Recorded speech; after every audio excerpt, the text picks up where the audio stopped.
네, 안녕하세요. 고릴라 편집실이고요. 저는 최 감독입니다. 네, 오늘은 제가 애니메이션에 대해서 얘기를 한번 해볼게요.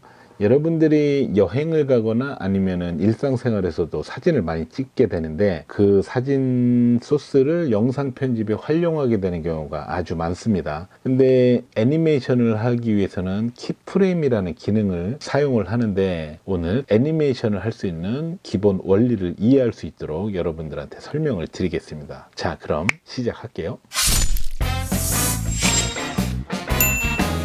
파일을 제가 한번 임포트 해 볼게요. 예전 시간에도 제가 말씀드렸지만 파일을 임포트 할 땐 여기 있는 화살표 버튼을 클릭해도 되고 아니면은 이 상단 메뉴에서 파일에서 임포트 미디어 해도 된다고 그랬죠. 또 다른 방법이 있습니다. 어떤 거냐면은 파인더로 해서 폴더를 여시고 원하는 소스들을 선택을 하신 다음에 이렇게 소스 창에다가 드래그해서 던져 놓으면 이렇게 파일이 들어오는데요. 제가 커맨드 Z 해서 돌려볼게요.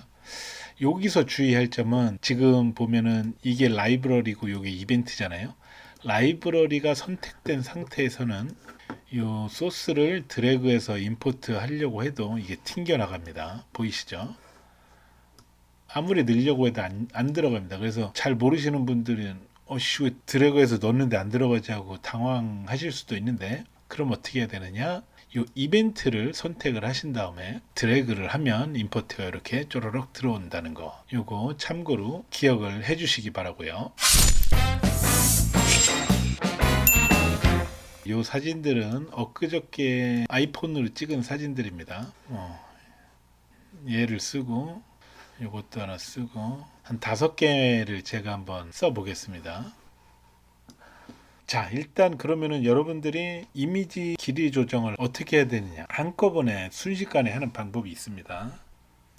이미지들을 선택하고 컨트롤 D 하면 이렇게 듀레이션 코드가 활성화가 됩니다. 이 상태에서 키보드로 수치를 입력을 해주시면 됩니다. 예를 들어서 1초 간격으로 넣고 싶다 그러면은 키보드에서 60을 클릭을 하시면 이렇게 1초로 바뀌어지는 걸 볼 수 있고요. 엔터를 누르면 길이가 한 방에 줄어드는 것을 볼 수 있습니다.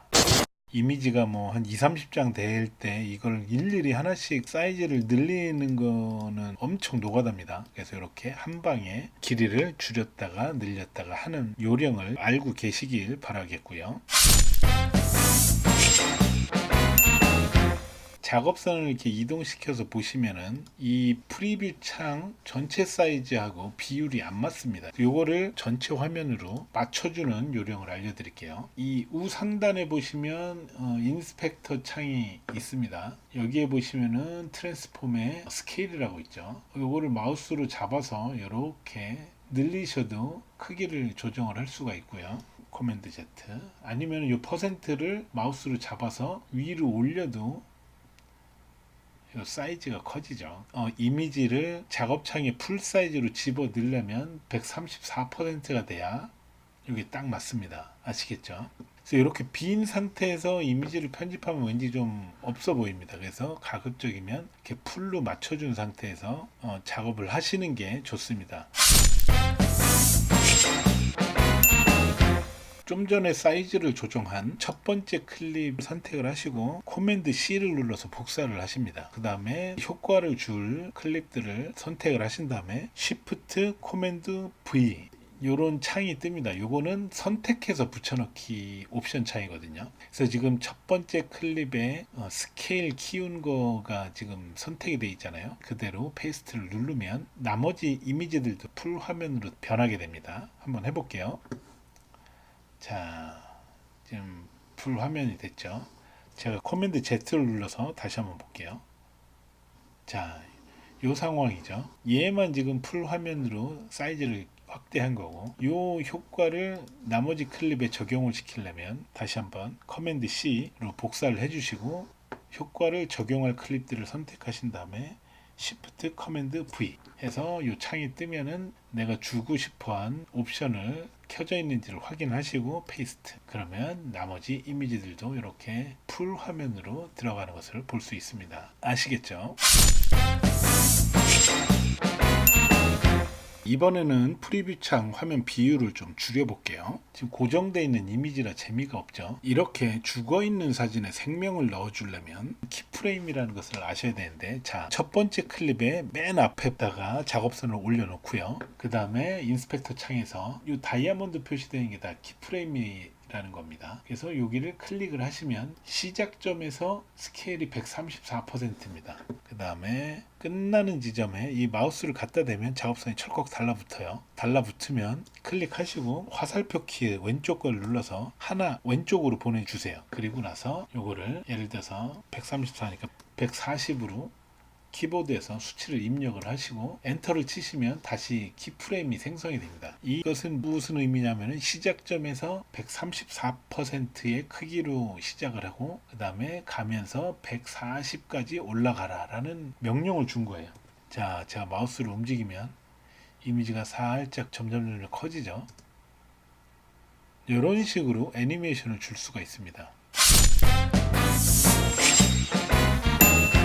이번엔 위치를 이동해 볼까요? 자, 위치는 포지션으로 이동을 시킬 수 있는데요. 시작점에 작업선을 갖다 놓고요. 포지션에 Y축 값을 내가 원하는 위치로 잡아주시고 키프레임을 클릭을 해줍니다. 그럼 이렇게 노란색으로 활성화가 됩니다. 그리고 마지막 프레임에 가시면은 작업선이 철컥 달라붙거든요. 그럼 여기서 마우스를 클릭을 해주시고 좌측 화살표를 한번 클릭해서 한 프레임 좌측으로 이동을 시킵니다. 그런 다음에 이미지의 위치를 변화를 주는 거죠. 변화를 주면 자동으로 키프레임이 생성이 된다. 그러면 끝났다. 자, 이런 식으로 아주 쉽죠?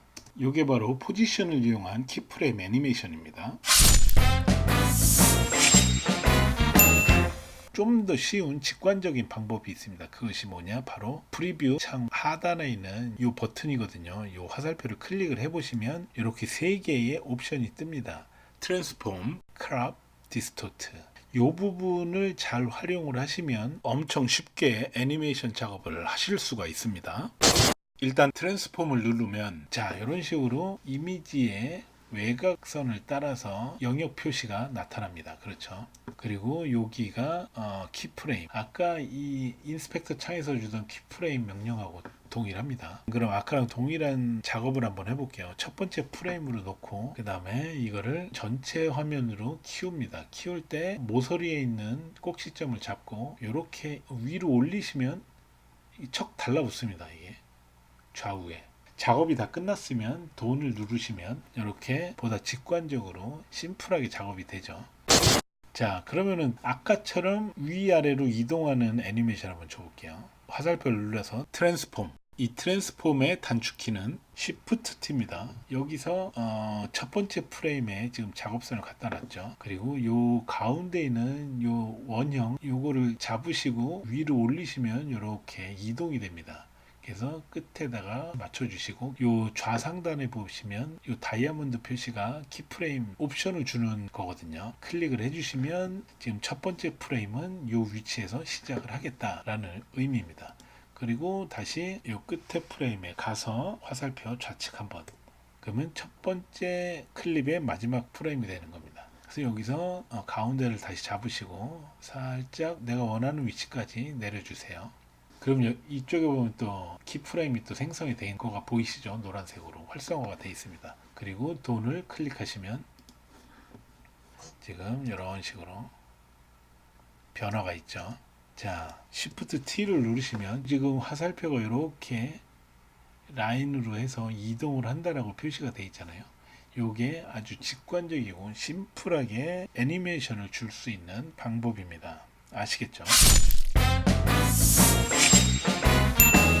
자, 다음은 크랍에 대해서 제가 설명을 드릴게요. 크랍은 이 트림과 크랍, 그 다음에 캔번 세 가지의 옵션이 있습니다. 그 중에서 캔번이 아주 신박한 기능인데요. 이 캔번 버튼을 클릭하면 사각형이 두 개가 나타나는데 녹색 박스가 스타트, 그 다음에 빨간 박스가 엔드라고 표시가 되어 있습니다. 이것은 무슨 뜻이냐면 녹색 박스 비율에서 시작을 해서 빨간 박스로 이동을 하겠다는 거거든요. 이 상태에서 그냥 아무것도 안 하고 바로 완료를 눌러 볼게요. 그냥 작업이 끝났습니다. 엄청 쉽죠?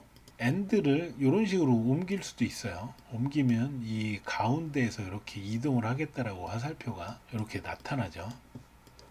그래서 내가 원하는 위치로, 그 다음에 사이즈도 내가 원하는 사이즈로 이렇게 애니메이션을 줄 수가 있습니다. 또 오늘 해볼까요? 자, 카메라가 이렇게 줌인돼서 들어가죠.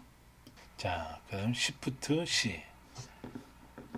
근데 나는 줌인된 상태에서 줌 아웃으로 빠지고 싶다. 예를 들어서. 그러면은 이게 바뀌어야 되겠죠. 스타트하고 엔드가 바뀌어야 되잖아요. 그때는 간단하게 이 좌상단에 이 위아래 화살표 되어 있는 이 버튼을 클릭해 주시면 가운데가 스타트로 되고 바깥이 엔드로 바뀝니다. 그렇죠. 다시 한번 해볼게요. 가운데가 엔드, 바깥이 스타트. 클릭하면 가운데가 스타트, 바깥이 엔드. 돈을 눌러버리면 줌인되어 있는 앵글에서 시작을 해서 밖으로 빠져나가게 됩니다. Shift C를 누르시고, 여기서 또 재밌는 거는 마우스 우 버튼을 클릭을 해보시면 네 가지의 옵션이 있는데 보통 이지 인앤 아웃을 많이 걸어주거든요. 시작할 때 하고 끝점에서 속도가 조금 완만하게 부드러워지는 것을 보실 수가 있습니다. 그래서 이 캔번 기능을 사용하면 아주 쉽고 직관적이고 빠르게 애니메이션 작업을 할 수 있게 됩니다. 자, 그럼 다시 원위치로 가서요. 제가 이 5개의 사진을 풀 화면으로 확대를 하고 그 다음에 애니메이션을 주는 걸 최종적으로 한번 해볼게요. Shift T를 눌러서 우상단 모서리를 자꾸 늘리시면 이런 식으로 착 하고 달라붙습니다. 자, 그 다음에 Shift C를 눌러서 캔번을 눌러볼게요. 이렇게 하면은 사이즈를 확대할 필요가 없죠. 그쵸? 이미지는 너무 급격하게 변화하는 것보다 약간 잔잔하게 흘러가는 게 좋거든요. 그래서 예를 들어서 이런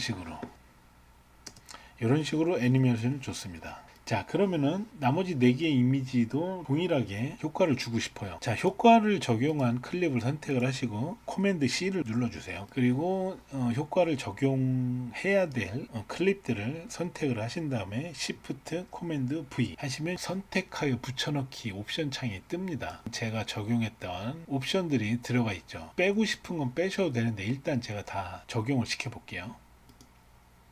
그러면은 애니메이션을 얼마 준 것도 없는데 작업이 다 끝났습니다. 엄청 간단하죠. 이 상태에서 이미지 사이사이에 트랜지션과 효과음을 넣어주면요.